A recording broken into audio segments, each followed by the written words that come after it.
Wipe your hands before you touch that linen. Girl, ink is the mark of people who are paid to write, not of people who are asked to dine. The words fell across the long table of Ashcombe Hall like cold water thrown, and the laughter that came after them was worse than the words. Candlelight ran the whole 100 feet of silver and glass over roast pheasant and glazed ham and a swan of spun sugar, over crystal and cut roses and the diamonds of half the county,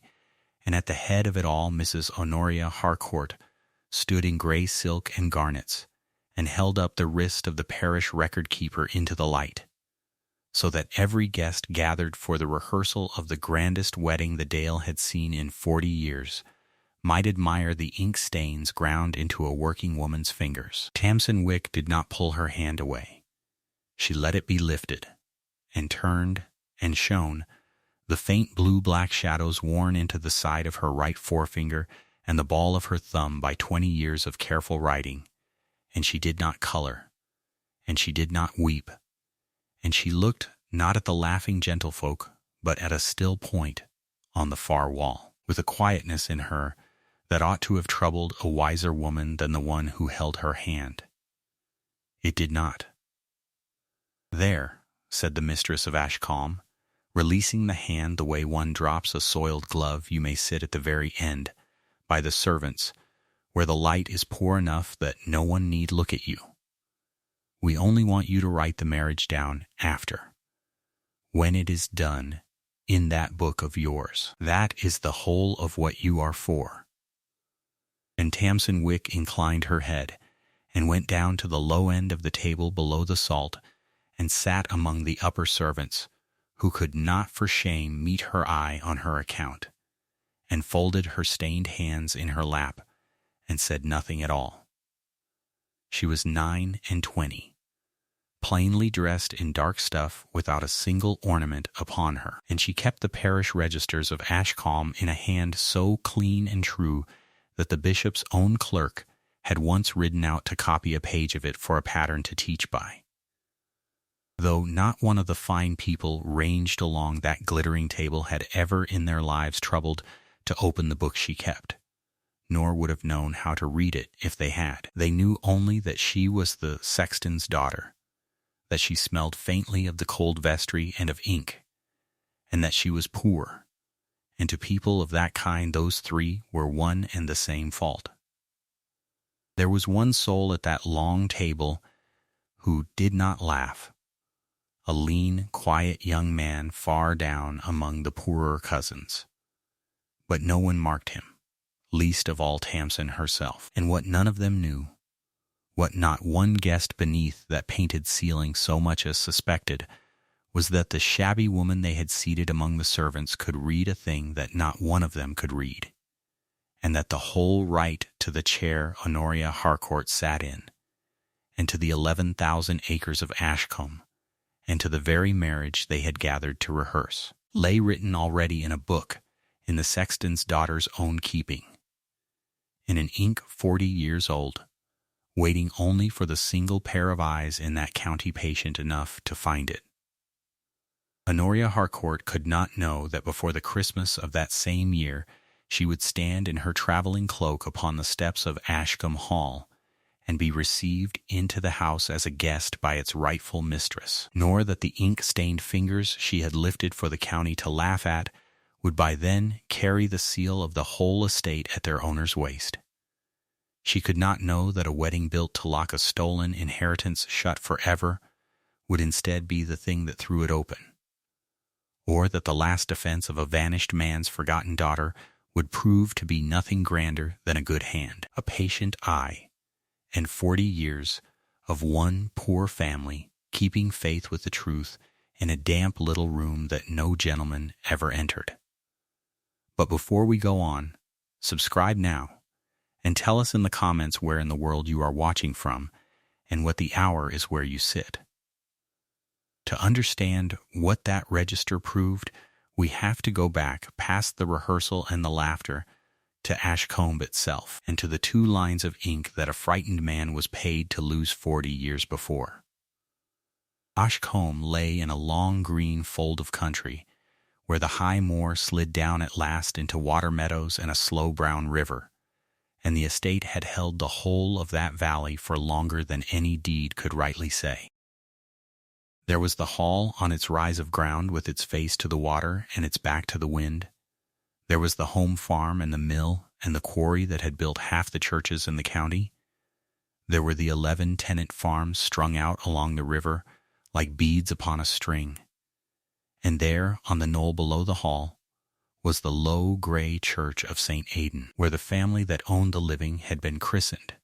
and married and buried generation upon generation, since a time when the moor above was walked by wolves. And of all the great and small concerns of Ashcombe, the least regarded, the one no gentleman ever thought upon from one year's end to the next, was the little stone vestry on the cold north side of that church, where the parish registers were kept, the long calf-bound books in which every soul of the valley had been written down at birth, at marriage, and at burial, plain and true, for close upon 300 years. The keeping of those books had fallen, as such humble unpaid duties always fall, to whatever soul in the parish had the letters and the patience for it, and for the last 20 years that soul had been Tamsin Wick. She had been raised in the sexton's cottage under the churchyard wall by old Ambrose Wick, who had dug the graves and tolled the bell and swept the aisles of St. Aidan's for 50 years, and who was in truth her mother's father, though the parish, never troubling itself over the finer word, had called her the sexton's daughter from the day she could first walk, and called her so still. The old man had taught her letters among the headstones before she was tall enough to see over them, and he had set her, when her fingers were still small, to copy out the older registers as an exercise, and in the copying she had found the whole love of her life. She learned the round upright hand her grandfather's own master had learned before him. She learned iron gall ink, how it goes down gray and dries to black and brown slowly over the long years, how it bites into the very fiber of a page so that a true old entry can never be quite lifted out without the eye that made it showing through. She learned to mend a torn leaf with wheat paste and a whisper-thin strip of fine skin so that the seam would not show, to draw the bloom of damp out of a page, to tell one dead curate's hand from another's across 100 years by the cut of an E or the trail of a G, to date an entry within 5 years by nothing but the fashion of its letters. By 29 she knew the hand of every parson and curate who had kept the book before her as she knew the voices of her neighbors, and she kept the current register in a hand so fair that, as has been said, the bishop's clerk had copied it,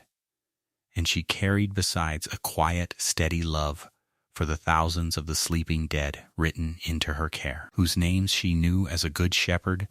knows his flock. The Harcourts had held Ashcombe for 40 years,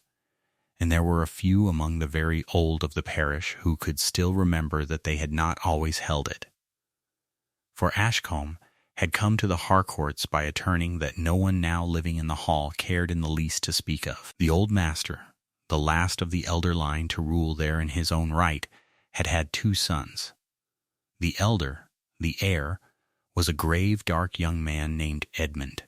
who was to have been master of Ashcombe after his father in the plain course of nature, and the younger was a Mr. Bartholomew Harcourt, who in the common way of a second son would have been given a portion and a profession and sent out to make his own path in the world. But the elder son had vanished.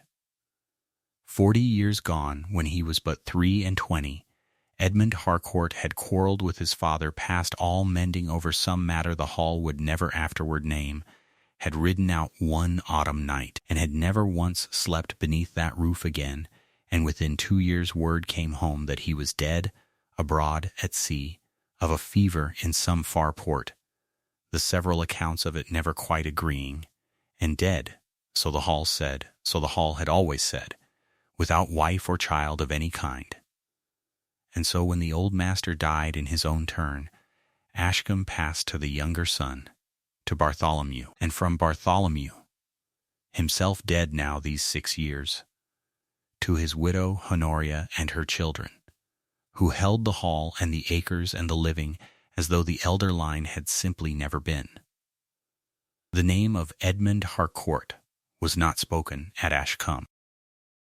There hung no portrait of him upon the great stair. It was as though the family had taken a knife to its own pedigree and cut one man clean out of it, and the parish, which forgets nothing but says very little, had let that silence stand for 40 years. Now the reason for the silence and the reason for the grand wedding were one and the very same thing, though only a handful of the living understood it. For a certain whisper had never quite died in that county, the whisper that the elder son had not died so conveniently childless as the hall maintained, that there had been a marriage, a poor secret marriage the old master would never own, and that somewhere upon the earth a lawful Harcourt of the elder line might yet be walking, breathing, unknowing, with a better right to Ashcombe than the whole of the younger branch put together. It had never been more than a whisper, unproved and thought unprovable, for the elder son was long dead and buried in his foreign grave, and no record of any such marriage had ever been found in any church of the county. Honoria Harcourt had seen to that, in her hard, careful way. She had set the lawyers to search every register within a day's ride, and they had come back and told her there was nothing at all. But a whisper is a crack in a wall,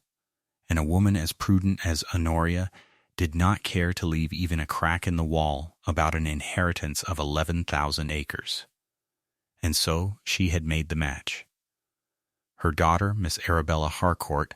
was to marry Mr. Bertram Sedley, whose family were bankers 3 generations deep and whose lawyers were counted the sharpest in 3 counties,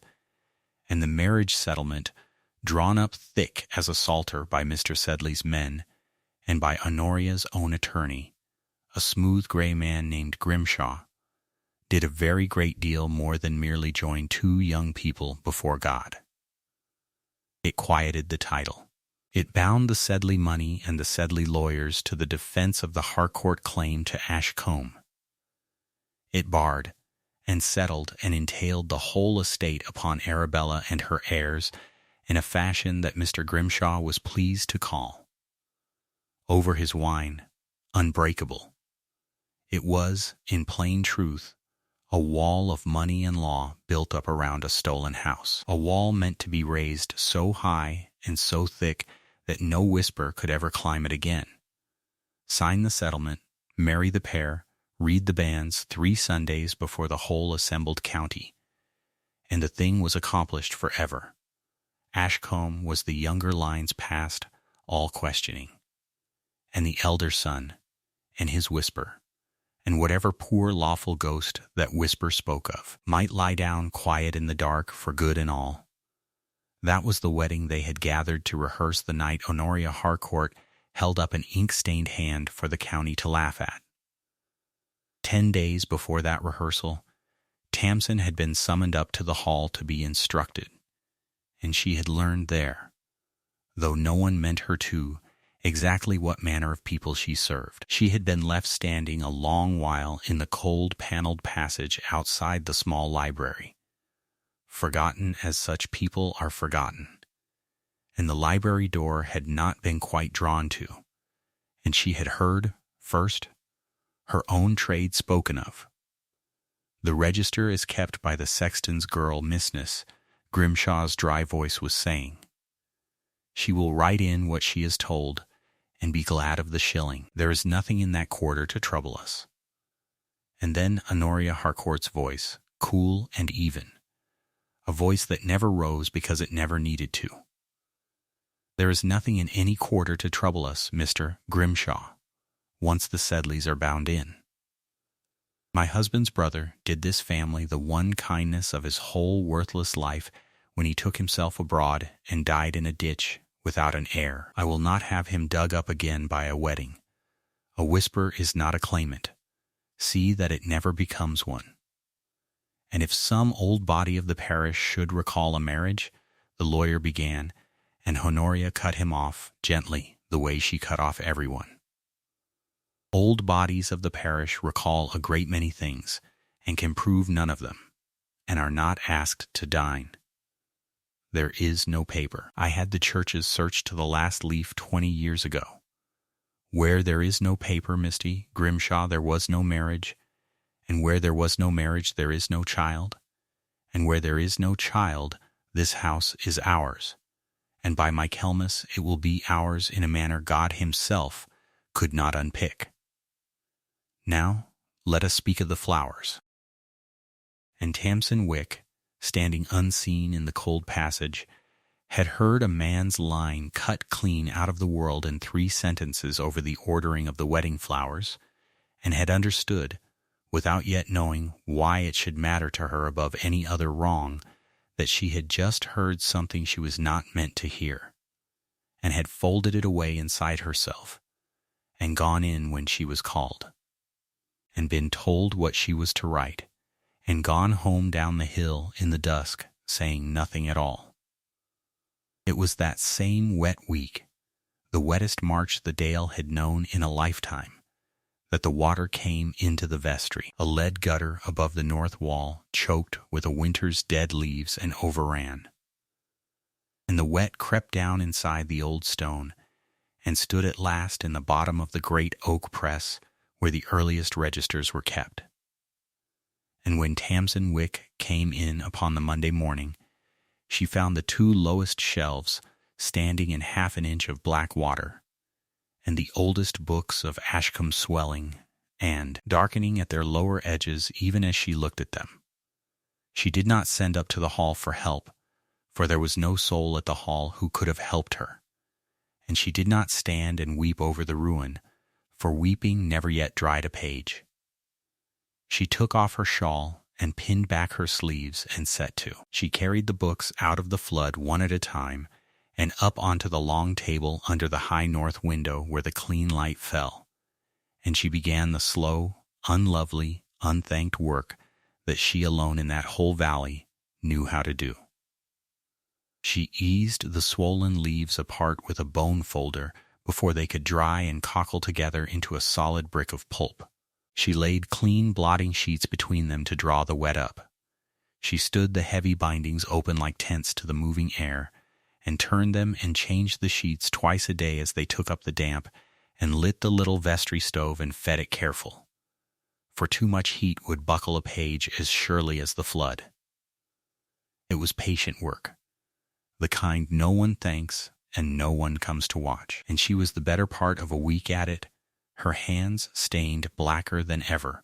with the old ink that ran and bloomed as the drowned pages gave up their water. And it was upon the 4th day of it, deep in the oldest and worst ruined of all the damaged volumes, a register that had been watermarked and half given up once before, long ago, its spoiled middle leaves thought illegible and left unread by 2 generations of parsons, that Tamsin Wick found the 2 leaves that did not belong to it. They were 2 single leaves, each folded once, slipped down into the very gutter of the binding behind a quire of the ruined pages, tucked where a man in a great hurry, or a man who wished a thing lost but had not quite the stomach to feed it to the fire, might have pushed them and then trusted the water and the dark between them to finish the work his nerve had failed to do. They were of a paper different from the book that hid them. They had taken the damp very badly, browned and cockled and gray with the ghost of old mold, and to any eye in England but hers they were 2 spoiled scraps fit only for burning. But Tamsin Wick had spent 20 years learning to read exactly such ruin, and she carried them to the north light, and tilted them to the angle her grandfather had taught her, and made her eye rest and wait, and slowly the drowned letters swam up out of the stain. The first leaf was a marriage. It was written in a loose, wine-loosened hand that she knew at once from other years, the hand of a shifting, weak-willed curate named Josiah Pruitt, who had served the parish briefly 40 years before and left it under a cloud of debt and drink. But weak as the hand was, it was plain enough once the practiced eye had hold of it. A marriage, it read, solemnized in the church of St. Aidan of Ashcombe, by license of Edmund Harcourt of Ashcombe in the county, gentleman, bachelor, and of Cicely Wick of the same parish, spinster, and Tamsin Wick's own heart stopped still in her breast, for Cicely Wick was her mother's name, her mother who had died before she was old enough to keep any memory of her, her mother whom the old sexton would speak of even now only with his face turned away into the fire. She stood a long while with the drowned marriage leaf in her 2 hands before she could make herself read the names of the witnesses set at its foot, and when she did, the second of those names stopped her breath a second time. For a secret marriage of a gentleman above his station is a fragile thing, easily denied and easily undone, unless the man who marries has the wit to make it unbreakable. And Edmund Harcourt, it seemed, had had exactly that wit. He had not crept to the altar with a pot boy and a pew opener for his witnesses, as a foolish man in love might have done. He had brought, to stand beside him and set his name into the register, a young justice of the county newly come to the bench, one Ambrose Feltham, so that whatever his hard father might afterwards say or deny, no soul on this earth should ever be able to call the marriage a hole and corner thing, unwitnessed and unsure. There at the foot of the drowned leaf, faded but whole, in a firm young hand quite unlike the curate's loose scrawl, stood the signature, Ambrose Feltham, witness, and Tamsin Wick knew that name as every soul in the county knew it, for Ambrose Feltham was a young justice no longer. He was old Sir Ambrose Feltham now, the senior magistrate of the whole division, a stern and upright man of near 70 who had sat in judgment over that country for 2 generations, feared for his hardness, and trusted for his honesty in equal measure, and who would be sitting, this very fortnight, in the pew of honor at the grand Harcourt wedding, an invited guest, not 10 feet from the register in which, 40 years gone and long forgotten, his own hand had set down the truth. The second leaf was a baptism. Tamsin Wick read it upon the cold vestry bench with the rain running on the window glass,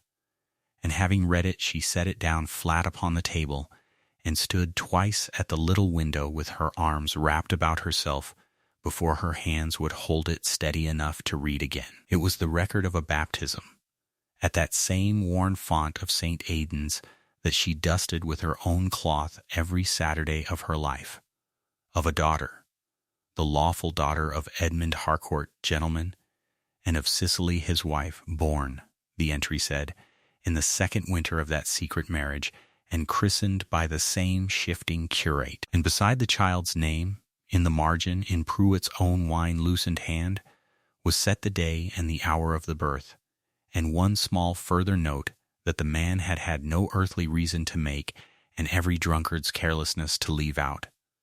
but had, by the grace of God or of long habit, set down all the same.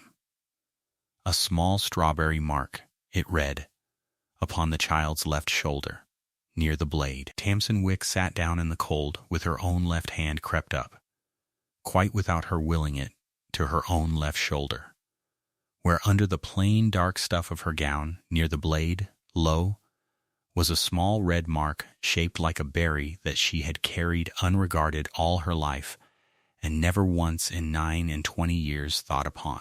She knew the day of her own birth as she knew almost nothing else in the world, for the old sexton had told it her every year of her childhood as other children are told a story. It was the day written on the leaf. She was the lawful daughter of Edmund Harcourt. She was the very child the whisper spoke of. She had been baptized at the font she tended, written into a book she herself now kept, and hidden, marriage and christening both, in the drowned heart of the oldest register of the parish, by a frightened curate paid to make her disappear before ever she could walk, and she had grown up not 40 feet from those 2 leaves, keeping faith with the recorded names of every soul in the valley but her own. She did not run up the hill to the hall that night, and it is worth the pausing on why she did not. A lesser woman, or a hotter one, might have carried the 2 wet leaves straight into Honoria Harcourt's drawing room and flung them upon the table and cried out what she was, and been called a forger and a madwoman and a beggar reaching after a great house, and turned out into the rain, and the 2 leaves quietly burned before morning, and that would have been the whole and pitiful end of it. Tamsin Wick had kept records for 20 years, and she understood, as the great folk up at the hall in all their cleverness did not,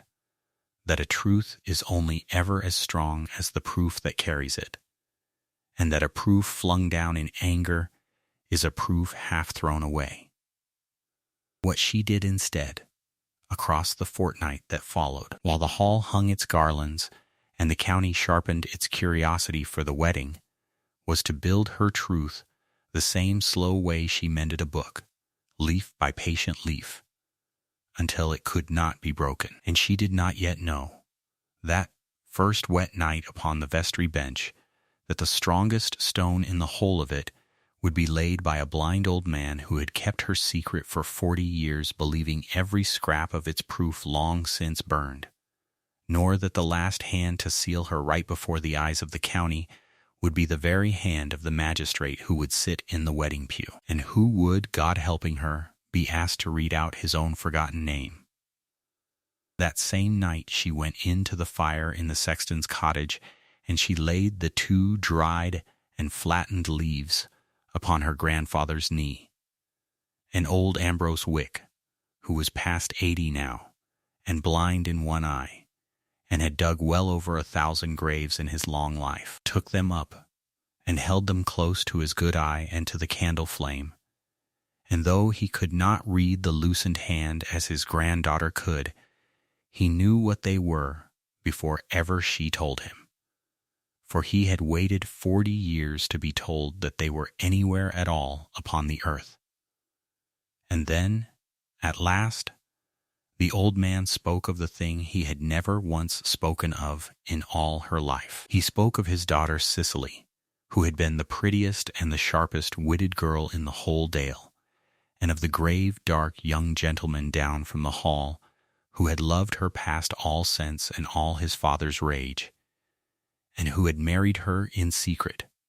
for her honor's sake and his own, with a young justice brought to witness it,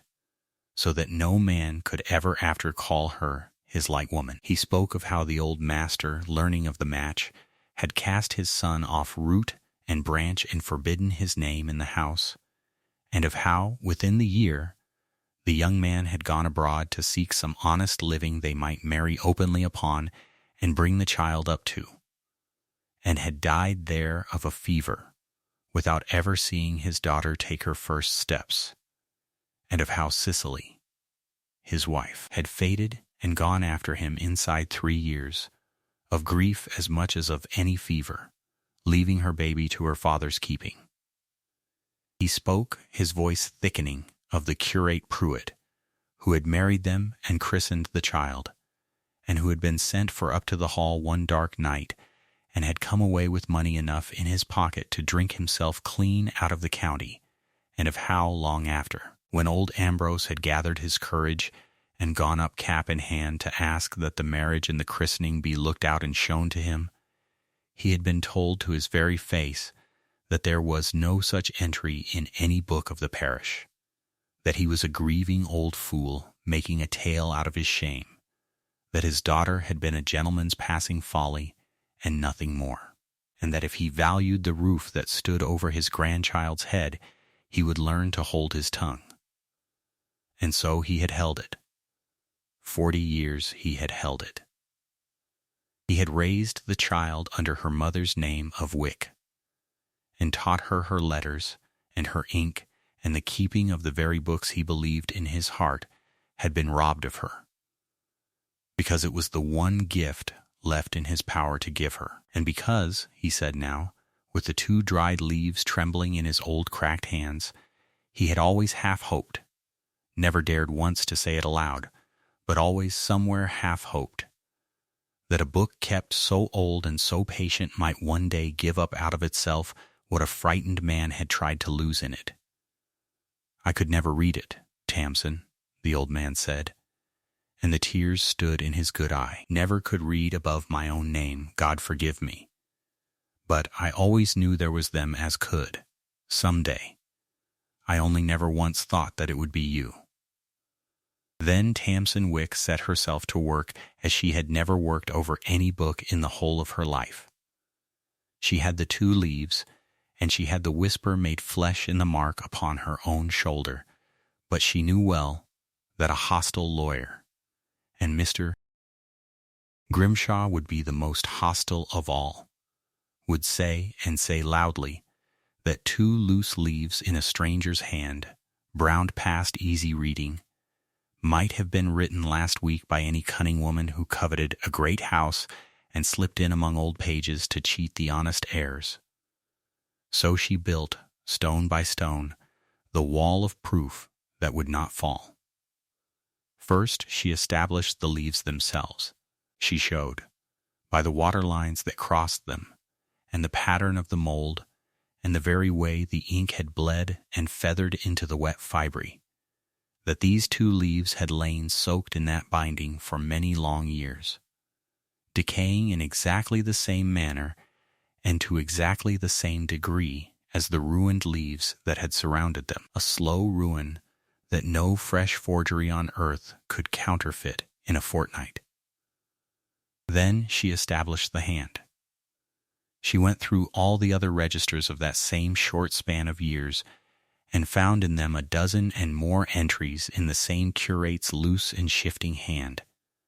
plain births and burials that no one had ever dreamed of hiding,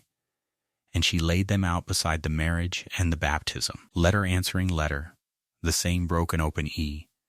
the same trailing G with its little hook, the same slight wine-shaken sinking of the line toward its end, so that any honest eye in the world could see that one single man had written the whole of them. And then, last, she established the witness. And this was the stone that no strength could move. She copied out, in her own fair, unmistakable hand, the signature of Ambrose Feltham from the foot of the marriage leaf, every particular of it. And then she went quietly to the parish chest where the old vestry accounts were kept in their bundles. And she searched, and she found, among the churchwarden's papers of that very year, a plain receipt for the repair of the church clock, signed at its foot, as a young magistrate of the parish will sign a parish paper, Ambrose Feltham. The same name, the same firm young hand, the same particular little flourish struck beneath it. 40 years before ever he was Sir Ambrose and the terror of the county assizes, the man had signed the mending of the clock and the marriage of Edmund Harcourt within the same 12-month, and the 2 signatures were beyond any denying the work of the one hand. The witness to the marriage and the witness to the clock were one man, and that man was alive, and upright, and honest past bribing, and coming to the wedding. Tamsin Wick made her fair copies, and laid her leaves in their order between clean card, and told not one living soul in the world but her blind grandfather what she meant to do, and waited for Sunday. For the banns of the marriage of Miss Arabella Harcourt and Mr. Bertram Sedley were to be read out in St. Aidan's Church for the 3rd and last time upon the Sunday before the wedding, and the whole of the county meant to be there. The half of them come for God, and the half of them come to see the Sedley diamonds, so that the little gray church upon the knoll was fuller that bright, cold morning than it had stood since the old master's own funeral. The Harcourt pews were a very garden of silk and feathers and hothouse flowers, Honoria Harcourt sat at the head of her family in dove, gray, and pearls. Still and cool as carved stone, Arabella the bride sat beside her, pretty and a little bored, turning the great Sedley betrothal ring round and round upon her finger in the colored light that fell through the windows. The Sedleys filled the pew behind, prosperous and pleased with the bargain, and across the aisle, in the pew of honor, stiff and gray and upright as an old drawn sword, sat Sir Ambrose Feltham the magistrate, with the lawyer Grimshaw at his shoulder. And at the very back of the nave, beneath the tower, upon the bare bench where the parish poor in the sexton's household had sat time out of mind, sat Tamsin Wick in her dark gown, with a flat parcel wrapped in clean white linen upon her knees, and her stained hands folded quiet upon it. The old parson read the morning service through in his mild worn voice, and came at the last to the banns, and read them out as he had read them out twice before on the 2 Sundays gone, that Bertram Sedley of the one parish and Arabella Harcourt of this were to be joined together in holy matrimony. And then he spoke the old words that the Church has spoken for centuries and that scarcely one soul in 1,000 has ever in his life heard answered, asking whether any person present here knew of any cause or any just impediment why these two should not be joined together in matrimony, and bidding him now declare it. And into the little silence that always follows those words, the safe and settled silence that no one ever breaks, Tamsin Wick stood up at the back of the church. For a long moment no one in that packed nave understood. Heads turned, slow and puzzled, toward the back, and found there only the sexton's daughter upon her feet in her shabby dark gown, her ink-stained hands folded upon a plain linen bundle. And when the county understood at last that this parish drudge, this ink-stained nobody they had laughed at across the supper table not a fortnight since, meant in sober earnest to stand and speak against the grandest marriage of the year, the church laughed. It began low among the Sedleys, and ran forward into the Harcourt pews and rustled all down the fashionable rows. A rich, delighted, disbelieving murmur, the sound of a whole roomful of well-fed people enjoying together the impertinence of the poor. And Honoria Harcourt turned in her pearls with a smile upon her lips like a knife drawn slow from a sheath, and said plainly, for the pleasure of those seated near her, "Sit down, girl. Objections in this church are for people of consequence. Go back to your ink." And the laughter swelled and broke like a wave, and Tamsin Wick waited for it, level and unhurried, exactly as she waited over a stubborn stain for the drowned letters to give themselves up. And when the laughter had spent all its force against her stillness and begun to falter of its own foolishness, she spoke. And her voice, a clear carrying voice, trained through 20 years of reading the lessons aloud in an empty church, filled St. Aidan's up to the very roof beams. "I do not rise," she said, "to forbid these 2 young people from marrying. Let them marry, and be happy, and God bless them both. I rise because the reverend gentleman has asked, as the church itself commands him to ask, whether any soul here present knows a just impediment, and I know one. And I am the appointed keeper of the very book in which that impediment is written down, and I should be false to every name in these registers, the living and the dead alike, if I kept my seat and my silence now." Mr. Grimshaw the lawyer was on his feet in an instant, smooth and cold and contemptuous, telling the parson that this was a common disturbance, that the woman was plainly disordered in her wits, that the churchwardens should remove her and the constable be sent for. And it was then, precisely then, that the whole morning turned upon its hinge. For old Sir Ambrose Feltham lifted one dry hand from the head of his stick, and Mr. Grimshaw stopped as though he had been struck across the mouth, and the old magistrate spoke, in the cracked iron voice that 40 years upon the bench had taught the entire county to obey without thinking. She is the sworn keeper of the parish register, he said, and she has claimed a just impediment upon her conscience in the house of God, and there is no man in this county with the right to laugh that down. I have sat in judgment in this division for 40 years, and I will hear her. Come forward, mistress, and bring your book. And Tamsin Wick walked the whole length of the church of St. Aidan with the eyes of the entire county turned upon her, up the worn stone aisle that she had swept 1,000 times with her own broom, past the pews that fell silent one by one as she passed them, and she laid her linen bundle upon the chancel step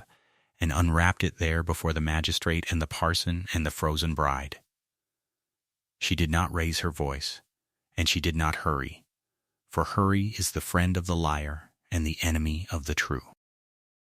She took up the first leaf, and she told them plainly what it was, and she read it out into the great stillness, the marriage, by license in that very church, of Edmund Harcourt of Ashcombe, gentleman to Cicely Wick, spinster 40 years gone by. And at the sound of the name Edmund Harcourt a shiver went through the whole church like a wind through standing corn, for here was the cut-out name, the unspoken name, the brother for whom no portrait hung upon the stair, spoken aloud at long last in his own family's own church. Honoria Harcourt was on her feet,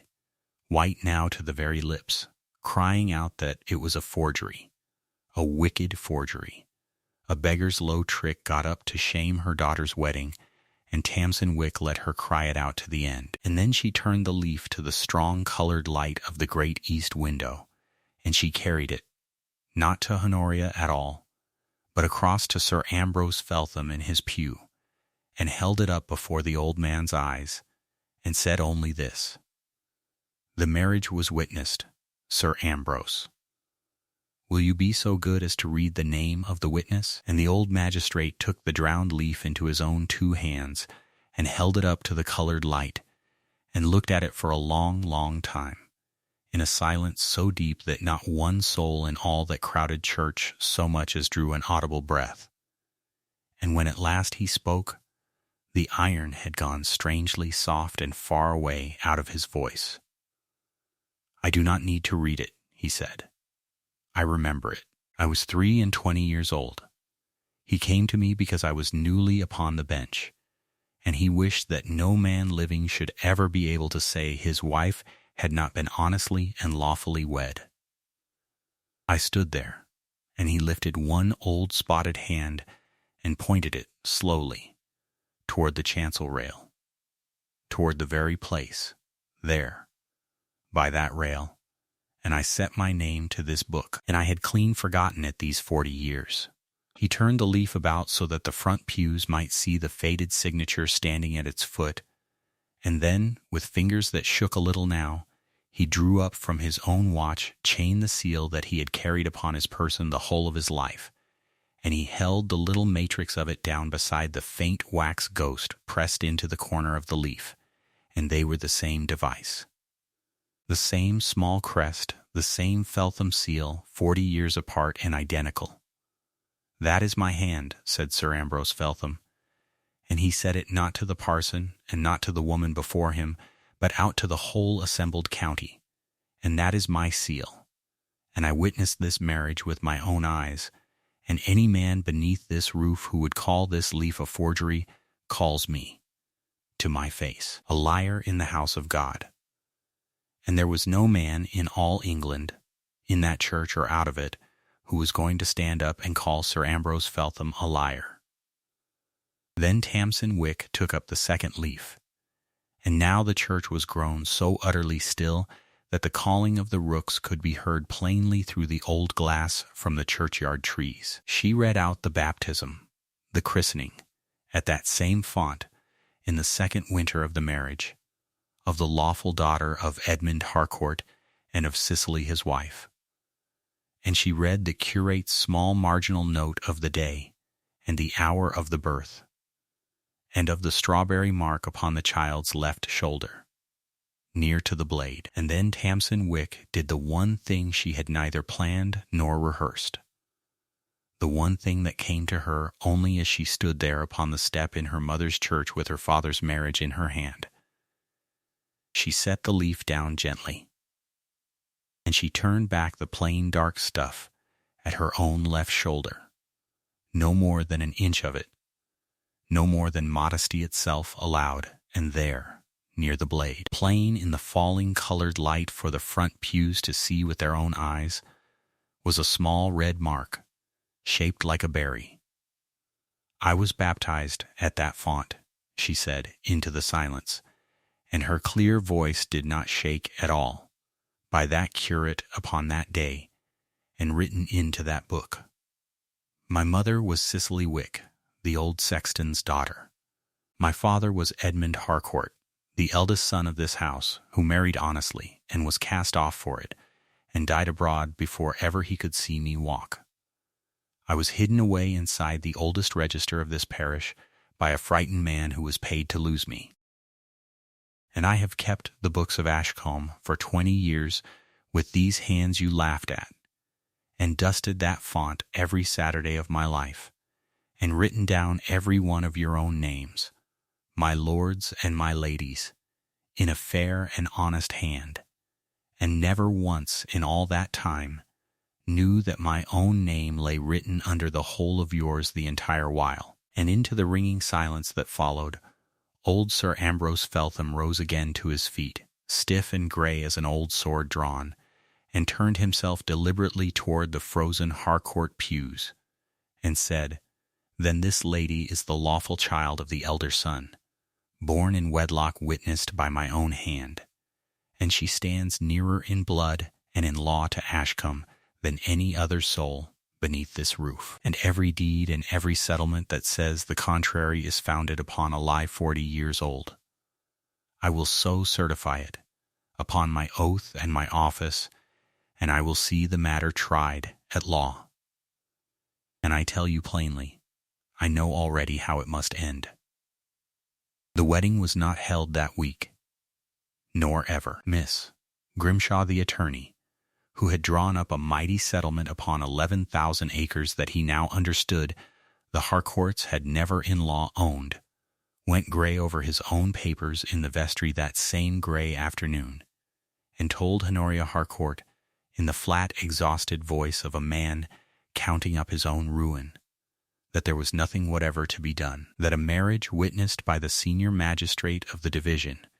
in his own remembered hand and his own seal, and a baptism to answer it entry for entry, and a living claimant bearing the very mark the register named, together made the cleanest and strongest proof he had met with in 40 years at the law, and made it, moreover,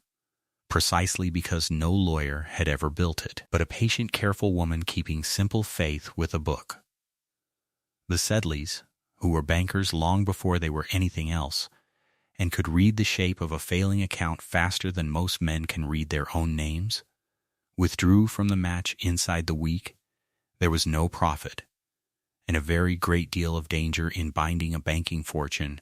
to a house that did not own the roof over its own head. And Miss Arabella Harcourt found her great betrothal ring taken quietly back into the keeping of Mr. Bertram Sedley's men of business, along with the unbreakable settlement it had been meant to seal. The cause went before the county court, and was scarcely a cause at all, for Sir Ambrose Feltham certified the register with his own hand and stood to it, and the 2 leaves were laid before men who knew parchment and ink for their trade, and every one of them swore to just what Tamsin Wick had shown: old water and old mold, and one curate's hand throughout, and no forgery known to the craft of man. And before the leaves were off the trees along the river, the whole of Ashcombe, the hall and the home farm and the mill and the quarry and the 11 farms strung along the water, was declared in law to be exactly what it had been in truth for 40 silent years: the estate of the lawful heir of the elder line, the estate of the daughter of Edmund Harcourt, the estate of Tamsin, whom the whole county had known and dismissed as nothing but the sexton's daughter. And here was the truest measure of what had been kept safe and what had been stolen. The 11 tenant families along the river, who under a Sedley lawyered, money-tight settlement would within a very few years have seen their old easy rents called in and their loose, comfortable leases broken and tightened, kept their farms and their firesides and their fathers' graves, for the new mistress of Ashcombe knew every one of them by their names out of the very registers she had saved from the flood. She knew which family had christened an infant that spring, and which had carried an old man to the churchyard that winter. And she would no more have turned them off the land their people had worked for 200 years than she would have set fire to the books themselves. Old Ambrose Wick lived to see his granddaughter made mistress of the very hall whose master had cast his daughter off into the dark, and the parish, which had let a silent stand unbroken for 40 years, spoke of very little else for the whole of that long green summer, and the county newspapers, which had gathered their pens to describe the Sedley diamonds and the joining of two great fortunes, printed instead to their own greater satisfaction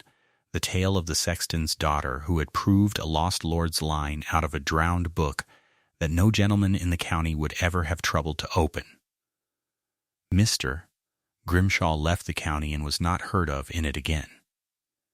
And of Honoria Harcourt and her children the story has one thing more to tell, for it was Tamsin Wick herself who chose in the end how that account should be closed, and she did not choose to close it as a smaller soul most surely would have done. By Christmas it was all accomplished, and the manner of its accomplishing was such as the Dale told over its own firesides for a generation after. Upon a hard bright afternoon 3 days before the feast, a hired carriage came slowly up the long drive to Ashcombe Hall and set down Honoria Harcourt in her travelling cloak upon the very steps she had walked up and down as mistress for 6 proud years, and she was received there at the great door, not as the mistress of the house, but as a guest within it, by the woman she had once seated below the salt among the servants, for Tamsin Wick had not turned the family out into the winter road, though the law would have suffered it, and the half of the county rather expected it. She had settled upon Honoria Harcourt a modest yearly competence, and the use of a good square house in the county town, enough to keep her decent and no single penny more. And she had asked, not commanded, but asked, that the family should come once to Ashcombe at Christmas and be received, so that the whole parish might see the long matter ended openly and without blood. And so they came. And Honoria Harcourt, who had lifted an ink-stained hand into the candlelight for the county to laugh at, was handed down from her carriage and up the steps and into the great hall hung now with holly and bright with fires. And there the new mistress of Ashcombe came forward to meet her, dressed in dark plain stuff still. For Tamsin Wick never did learn to care for silk, but with the seal of the estate hanging upon a ribbon at her waist, and her ink-stained hands folded quietly before her, exactly as they had been folded that night below the salt. She did not gloat. She did not lift the older woman's hand into the light. She inclined her head, and bade her guest be welcome and be warm, and she gave her tea from a silver pot before the fire in the hall of the house that ought by right to have been Tamsin's own from the hour of her birth. And if there was a lesson driven home in that grave and gentle courtesy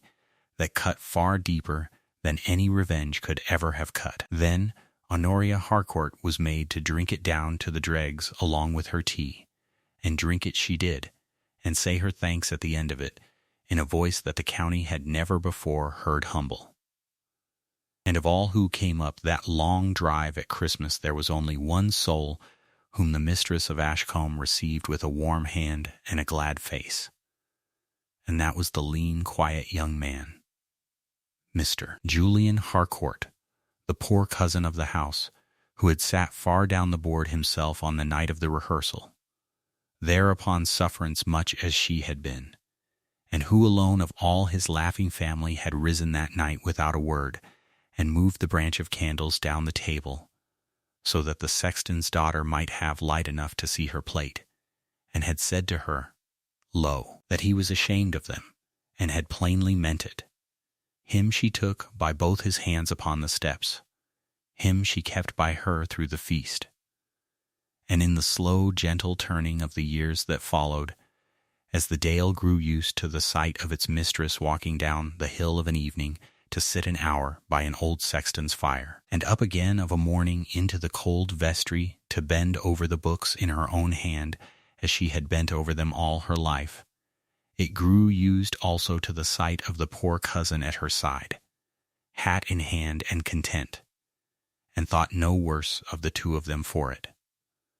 and in the fullness of time thought a very great deal the better. The 2 drowned leaves that had given Ashcombe back its rightful line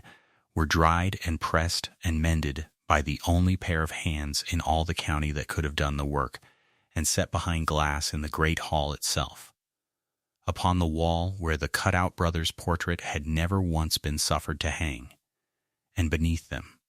where every visitor to the house might read it out. Tamsin Wick wrote out afresh in her own clear, fair hand the marriage and the baptism entire, so that the name a frightened man had once been paid to lose should never again in this world be lost. The old vestry was given a dry oak press, and a little iron stove set properly into the flue, and a good lamp. For no keeper of the memory of Ashcombe,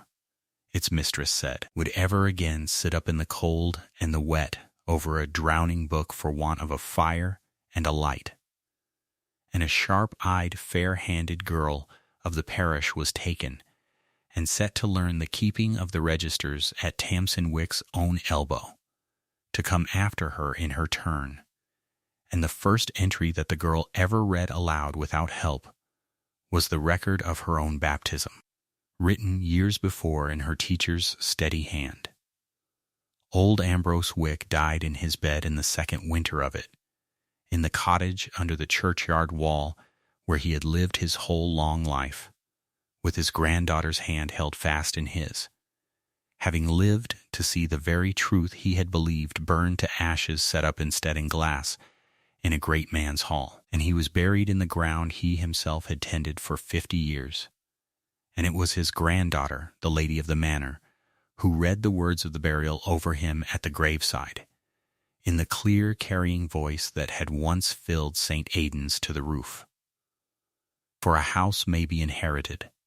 and a settlement may be sealed by all the lawyers in 3 counties, and a whole man's name may be cut clean out of a proud family's pedigree and hidden away in the drowned dark heart of an old book. But the truth of who we truly are is kept, in the end, not in the iron deed box, nor upon the herald's painted chart, but in the patient and faithful hands of those who trouble to write it down plainly and to keep it against the years, and it waits there, however long it must, for the one pair of eyes that will not look away. If this story moved you, be sure to subscribe and turn on notifications so that you never miss our next tale of quiet dignity and worth proven at last before the whole assembled house. And tell us in the comments what you would have done, standing in the mistress of Ashcombe's place, received the proud woman who mocked you as a welcome guest at your own Christmas table, as she chose to do, or shut the great door against her for good and all. And let us know where in the world you are watching from,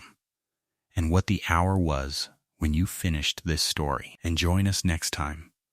for the tale of a lady's companion turned away from the door of a great house on the very morning of its ball,